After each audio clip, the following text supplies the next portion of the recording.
Kerala governor Arif Muhammad Khan അതിശക്തമായി തന്നെ ഒടുവിൽ അത് ആവശ്യപ്പെട്ടു. പൂക്കോട് വെറ്റിനറി സർവകലാശാലയുടെ പുതിയ വിസി രാജിവെച്ചു. പൂക്കോട് വെറ്റിനറി സർവകലാശാലയിലെ പുതിയ vice chancellor doctor P C. Sasheendran രാജിവെച്ചു. ചാൻസലർ കൂടിയായ ഗവർണർ ആരിഫ് മുഹമ്മദ് ഖാന് അദ്ദേഹം രാജിക്കത്ത് കൈമാറി. വ്യക്തിപരമായ കാരണങ്ങളാലാണ് രാജിയെന്നാണ് കത്തിൽ പറയുന്നത്. എന്നാൽ ചാൻസലർ രാജി ആവശ്യപ്പെടുകയായിരുന്നു എന്നാണ് വിവരം. പൂക്കോട് വെറ്റിനറി കോളേജ് വിദ്യാർത്ഥി സിദ്ധാർത്ഥന്റെ മരണവുമായി ബന്ധപ്പെട്ട നടപടികളിൽ വീഴ്ച വരുത്തിയെന്ന പേരിൽ അന്ന് സർവകലാശാല വിസിയായിരുന്ന ഡോക്ടർ എം.ആർ. ശശീന്ദ്രനാഥിനെ ഗവർണർ സസ്പെൻഡ് ചെയ്തിരുന്നു. ഇതിന് പിന്നാലെയായിരുന്നു പുതിയ വൈസ് ചാൻസലറായി ഡോക്ടർ പി.സി. ശശീന്ദ്രനെ നിയമിച്ചത്.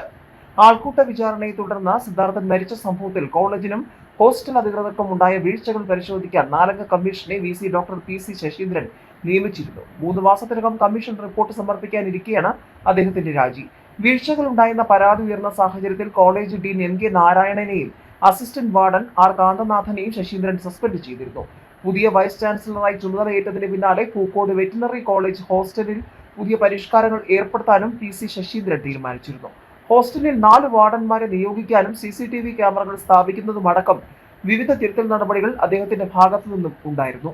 ഇപ്പോൾ കേരള ഗവർണർ ആരിഫ് മുഹമ്മദ് ഖാൻ വീണ്ടും ഈ വിഷയത്തിൽ അതിശക്തമായി ഇടപെട്ടിരിക്കുകയാണ്.